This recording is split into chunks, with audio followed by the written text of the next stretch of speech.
The next talk is a dog who won a special prize because they made some really cool application of automated feature extraction and transformers actually. So that was very interesting to read. The talk is by Harlin Lee, and I think it's a shared talk between her and Rishi Sonthalia, and the paper is also co-authored by Jacob Foster. Okay, so Harlin, whenever you're ready. All right, thank you so much, Mario. So good morning from California. I woke up early for this talk.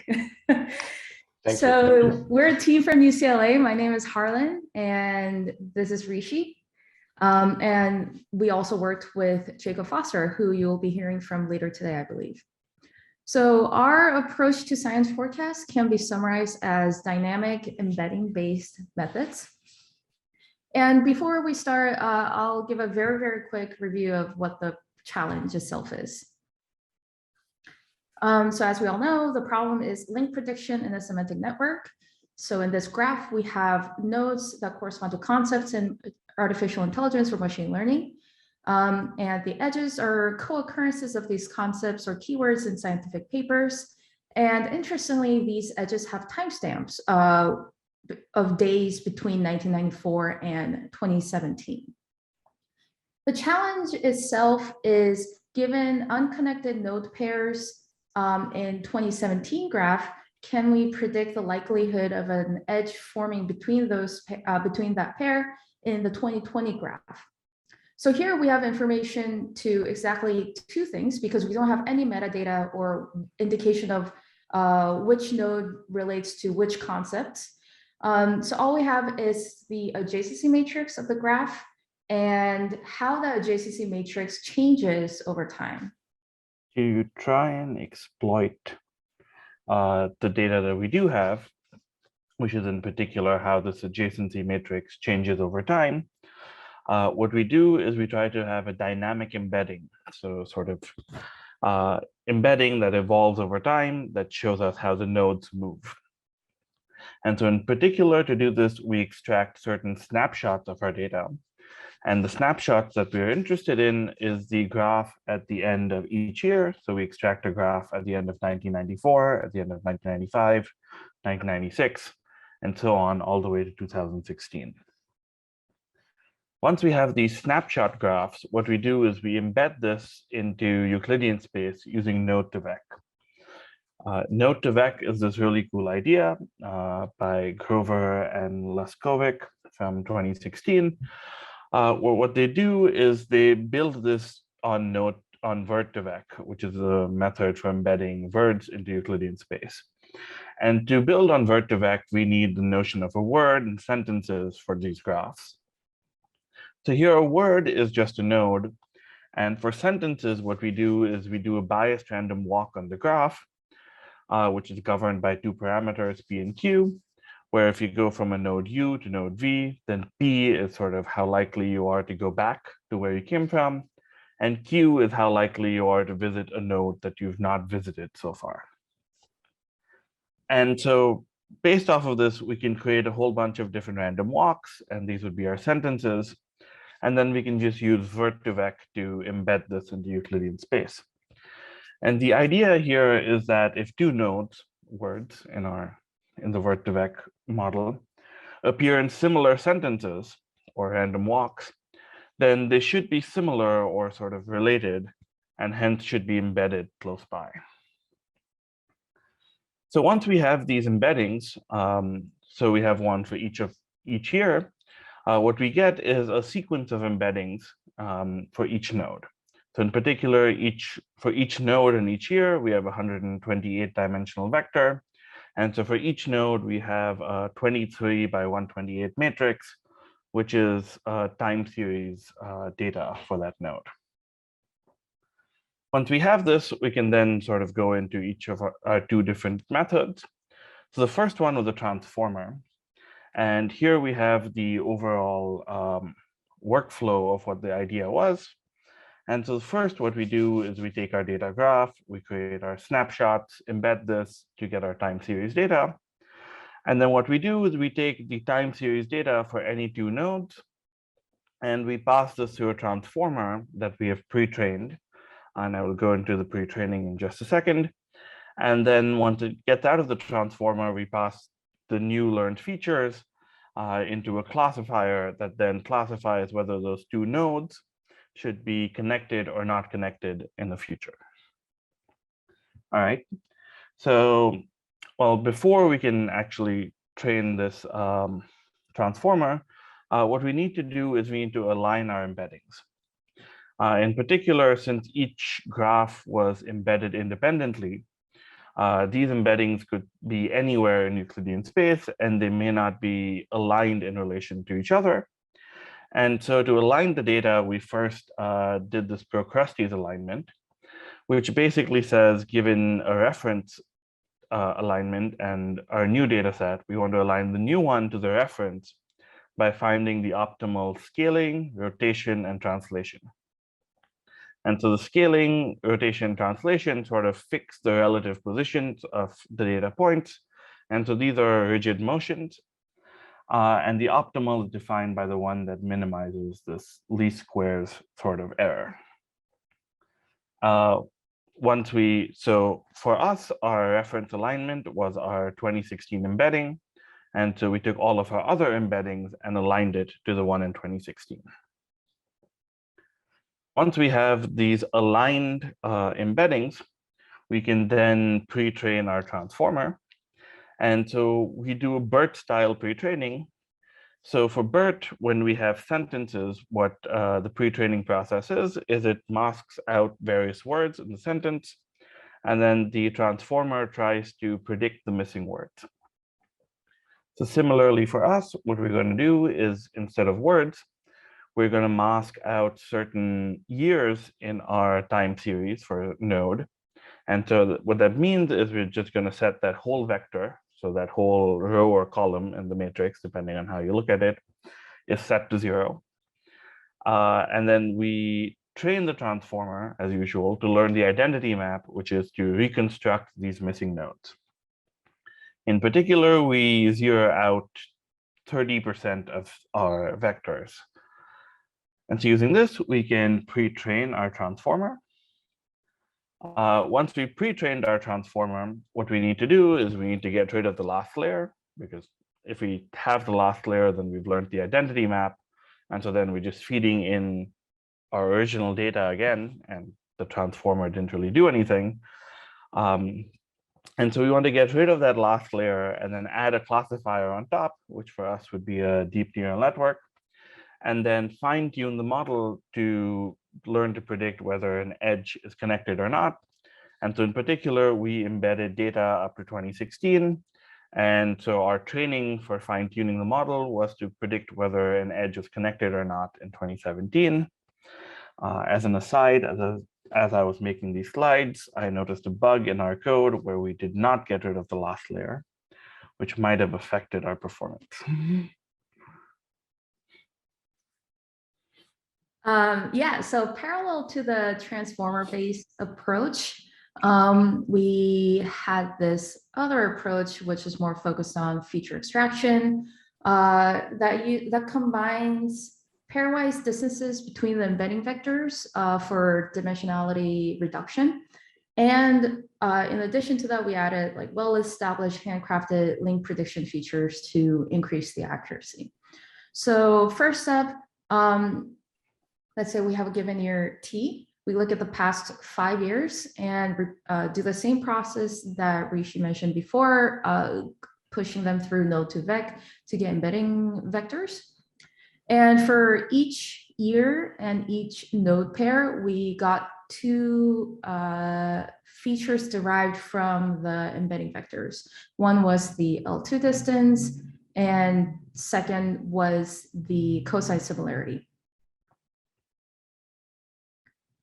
In addition to those 10 features, we got 45, we got 45 network features or link prediction features. I have them listed here, but I'm sure a lot of them are familiar to, like preferential attachment, common neighbors, hub promoted index, and so on. So after these feature extraction phase, for each unconnected node pair in T graph, we had derived 55 features. And then on top of that, we just had a very simple 3-layer neural network. And that was trained to predict the edge likelihood in T+3 year. So during the training phase, we did the feature extraction with T = 2014, and then predicted and trained the multi-layer perceptron to predict the edge likelihood in 2017 graph. And then we froze that classifier, did the feature extraction for T = 2017, and then pushed through the 2020, pushed through the test set to determine how likely they are to be connected in year 2020. So this approach was able to get AUC of 0.902 in the challenge. So we started this whole process with the hypothesis that the dynamics of the network is the key to understanding link prediction. But as we all know, neural networks are kind of hard to understand because of the non-convexity and the hierarchical structure. So we inspected some of the features in the model behavior by doing a little bit of interpretability analysis. So to do this, first we trained the same neural network on 95% of the training set, and then applied it to the remaining 5%, the validation set. And then we divided the node pairs in the validation set into 3 groups based on our model's predicted edge likelihood P. So we have the low probability group, middle probability group, and the high probability group. And then for each of these groups, we visualized these features to see the trends over time. So here, the columns represent the 3 node pair groups that I just mentioned based on the model's predicted edge likelihood. The horizontal axes are time.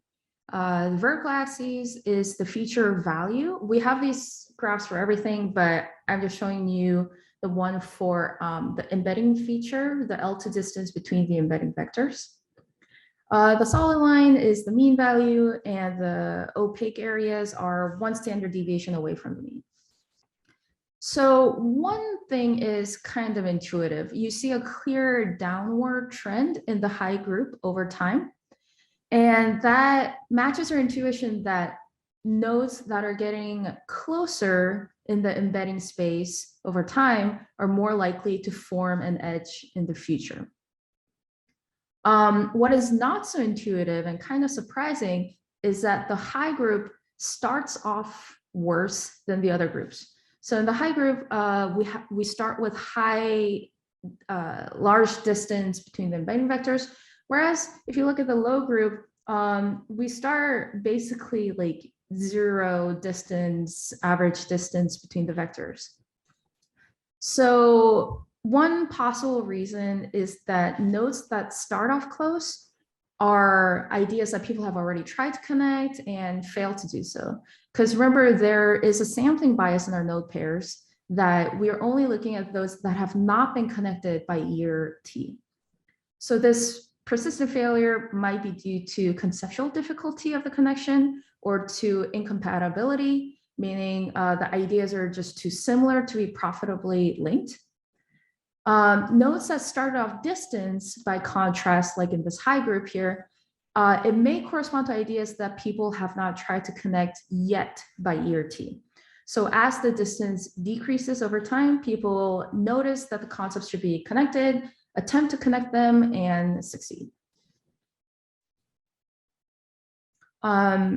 So for conclusions, it seems that understanding dynamics of the semantic network is important for this kind of link prediction task.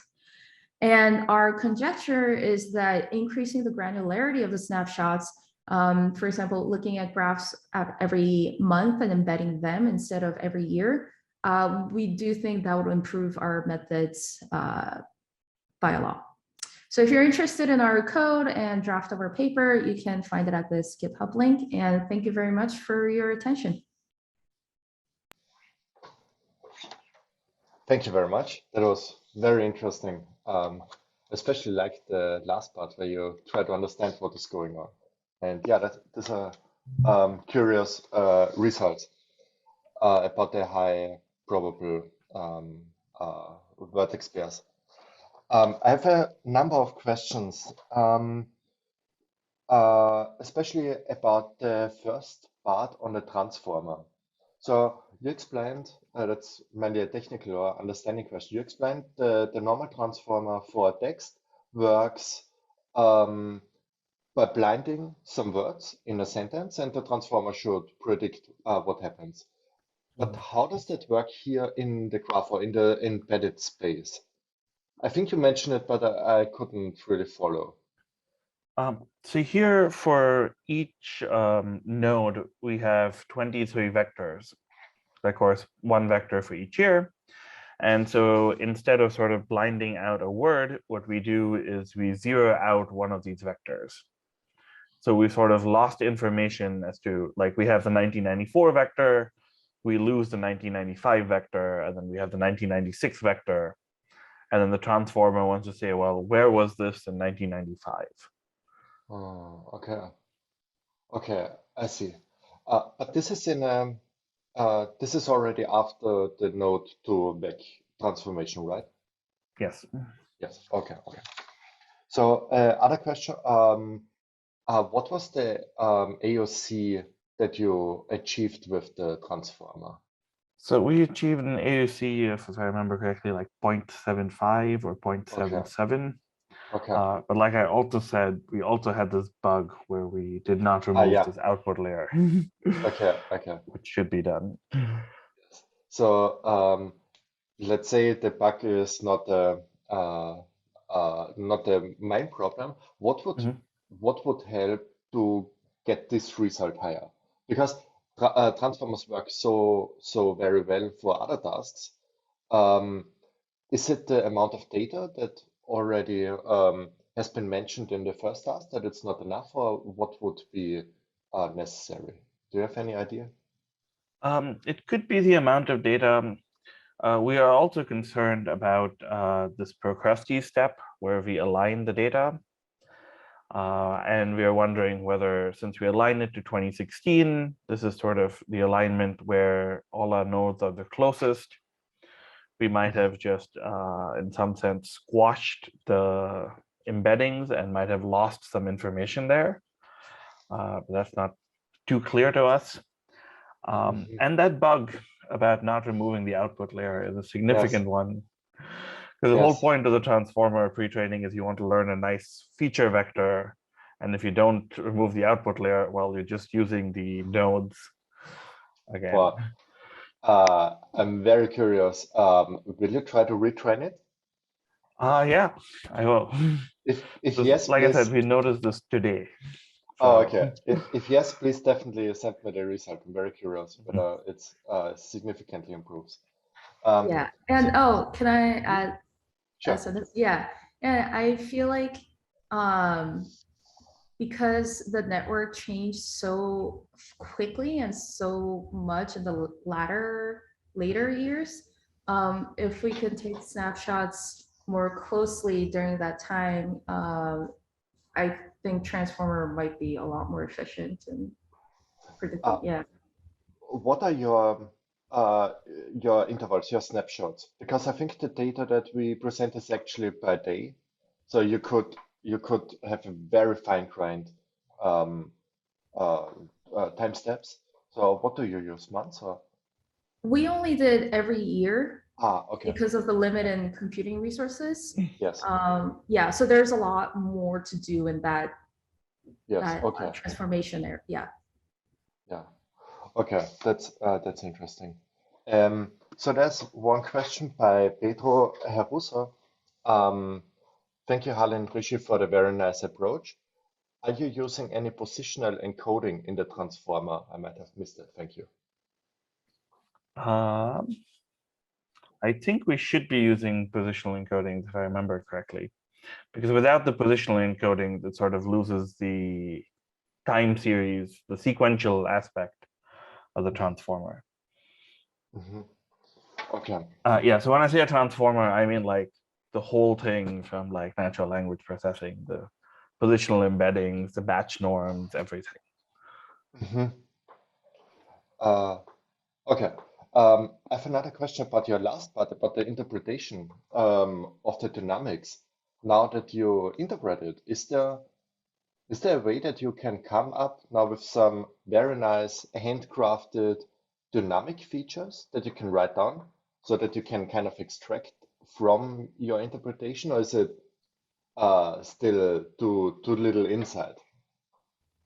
Oh, that's interesting. Yeah, so I guess we could, summarize this dynamic into like a slope or acceleration or summary statistics like that, and then feed it into a feature, feed it as a feature into models. That's interesting. Yeah, that should be doable, I think. And perhaps that can eliminate the use of neural network and stick to very white box models Oh or yeah, something. yes, Yeah. yeah, in the slightly further future. But yeah, I didn't see any approaches that use dynamic features itself. They use, of course, different features at different times, but to have them as a dynamic one, even in the literature, I didn't see any. So that would be, with your result and interpretation, that could be potentially useful. Mhm. So one thing that I wanted to ask in the data is growing exponential and that's a big problem in the end. Do you see that your approach, especially the transformer, works better if you look at data until 2015 or 2013, where the growth is not so quick? So we did not have too much time to experiment too much with the transformers, especially because we need like an embedding for each one, and just getting each of the embeddings took us like a couple of weeks Oh, yes. Okay. overall. So there's one question that maybe goes together with uh, that I wanted to ask when you said you had the bug and you will retrain. What are the computational resources that you use, and how long does it take actually now for retraining? So the transformer was just trained on like Google Colab. I might have the pro version, so I have like a extended RAM, but this is not, if I know correctly, it's not too big a machine. So it's like 16 GB RAM and like a GPU. Okay. Oh, okay. Just one chip. Oh, okay. Just one GPU. Okay, so no cluster. Yeah, not a cluster. And I don't remember the training time, but it was definitely not more than a day for the transformer. Okay, very interesting. I expected that the transformer might have taken very long. Okay, but yeah. Cool. Unfortunately, we are running out of time. Thanks so much. This was very interesting to listen to you and to read your paper. Thanks for your contribution. And definitely, let's keep in touch. Thank you. Bye. Thank you very much.